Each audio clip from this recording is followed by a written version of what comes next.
Hello, শুভেচ্ছা সবাইকে। আশা করছি সবাই ভালো আছেন। এই অন্তর্বর্তী সরকার গঠনের প্রায় ৩ মাসের মাথায় এসে আলোচনা, পাশাপাশি সমালোচনায় উপদেষ্টা নিয়োগ প্লাস উপদেষ্টা যারা হয়েছেন, তারা এখন আলোচনায় আছেন। পাশাপাশি সমালোচনায়ও আছেন বেশ কয়েকজন। বেশ কয়েকজনের মধ্যে নাম্বার 1 এ যিনি আছেন তিনি হচ্ছেন আ চলচ্চিত্র প্রযোজক, পরিচালক মোস্তফা সরোয়ার ফারুকী। বেসিক্যালি আসলে মোস্তফা সরোয়ার ফারুকীকে উপদেষ্টা হিসেবে নিয়োগ দেওয়ার পর নেট দুনিয়ায় তোলপাড় শুরু হয়। মানে কেন তাকে উপদেষ্টা নিয়োগ দেওয়া হলো? পাশাপাশি তাকে নিয়ে সমালোচনা, তার বিরুদ্ধে প্রতিবাদ, মিছিল, মিটিং অনেক কিছুই আমরা দেখলাম। পাশাপাশি আরেকটা বিষয় সেটা আলোচনায় এসেছে সেটা হচ্ছে যে আ উম অন্তর্বর্তী সরকার গঠনের পর কিন্তু যে 'মুজিব একটি জাতির রূপকার' যে সিনেমায় অভিনয় করেছিলেন আরিফিন শুভ, শেখ মুজিবুর রহমানের চরিত্রে, সেই আরিফিন শুভর যে পূর্বাচলে প্লটটি ছিল সেই প্লটটি কিন্তু বাতিল হয়ে গেছে। অন্যদিকে আম তিশাও কিন্তু অভিনয় করেছিলেন বঙ্গমাতা ফজিলাতুন্নেছা মুজিবের চরিত্রে। তো আ নেটিজেনরা বলছে যে মুজিব সিনেমায় অভিনয় করার জন্য একজনের প্লট বাতিল হয়, আরেকজন উপদেষ্টা হয়। তো এটা নিয়ে অনেক সমালোচনা আমরা ঢাকার বাইরে দেখলাম যে মোস্তফা সরোয়ার ফারুকের ছবি নিয়ে জুতা মিছিল হলো।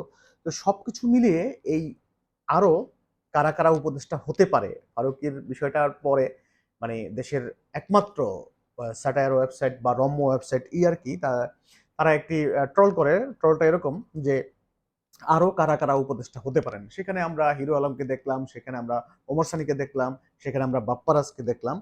তো বাপ্পারাজের যেই বিষয়টা, বাপ্পারাজকে তারা যেই ইয়েটা বলছে যে ব্যর্থ প্রেম বিষয়ক উপদেষ্টা হতে পারেন বাপ্পারাজ।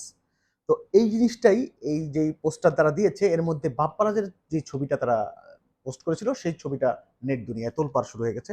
নেটিজেনরা এটাকে খুব ভালোভাবে নিয়েছেন এবং এটা একেকজন একেকভাবে পোস্ট দিচ্ছেন। তো এই যে বাপ্পারাজ যে আ ব্যর্থ প্রেম বিষয়ক উপদেষ্টা হতে পারেন সেই বিষয়টা এই পোস্টটা আসলে বাপ্পারাজের নজরেও পড়েছে। চিত্রনায়ক বাপ্পারাজের নজরে পড়েছে। তো বাপ্পারাজ এই ছবিটা ডাউনলোড দিয়ে তিনি আবার নিজের ওয়ালে পোস্ট দিয়েছেন যে তিনি লিখেছেন এরকম যে, "যেভাবেই হোক মানুষ আমাকে মনে রেখেছে। মানুষের ভালোবাসা আসলে পাওয়া আ আ সহজ নয়। কিন্তু মানুষ যে আমাকে মনে রেখেছে" মানে এই বিষয়টা নিয়ে তিনিও খুব মজা পেয়েছেন যে মানুষ আ আসলে তাকে মনে রাখছে যেভাবেই হোক।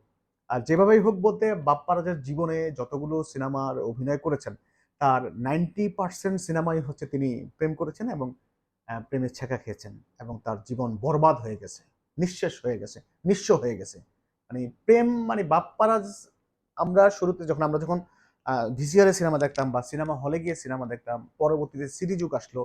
বাপ্পারাজ কোন সিনেমায় আছে মানে ২ নায়ক ১ নায়িকা তার মানে বাপ্পারাজ নির্ঘাত ছ্যাঁকা খাইবো এবং ছ্যাঁকা খাইয়া তার জীবন এলোমেলো হয়ে যাবো, ধ্বংস হয়ে যাবো। সে রাস্তার ঘাসের মধ্যে গড়ায় গান গাবে, গাছের লগে উষ্টা খাবে, ঢুস খাইয়া সে গান গাবে। তো এই যে বাপ্পারাজ একটা শুধু একজন নায়ক না, মানে নায়ক তো অনেকেই যেমন ধরেন মান্না একজন নায়ক ছিলেন, আমাদের জসিম একজন নায়ক ছিলেন, সালমান শাহ একজন নায়ক ছিলেন।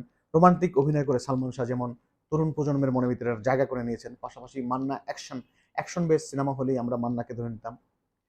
তেমন বাপ্পারাজ হচ্ছে যে ব্যর্থ প্রেম মানে একটা সিনেমায় দেখা যাচ্ছে একজন নায়িকা থাকতো, ২ জন নায়ক থাকতো।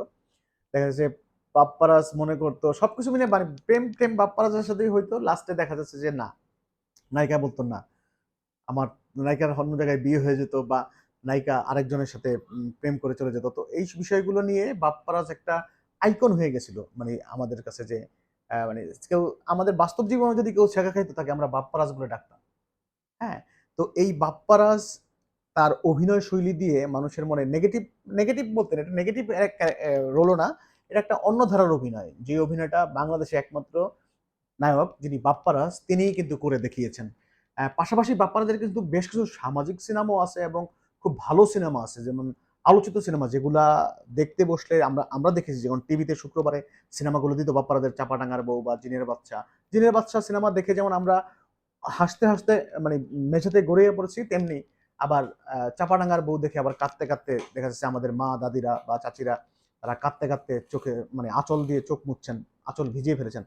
তো এবং সম্প্রতিও বাপ্পারাজের অভিনয় ছাড়ার আগ মুহূর্তেও তার বেশ কিছু সিনেমা ছিল রাজলক্ষ্মী প্রোডাকশনের।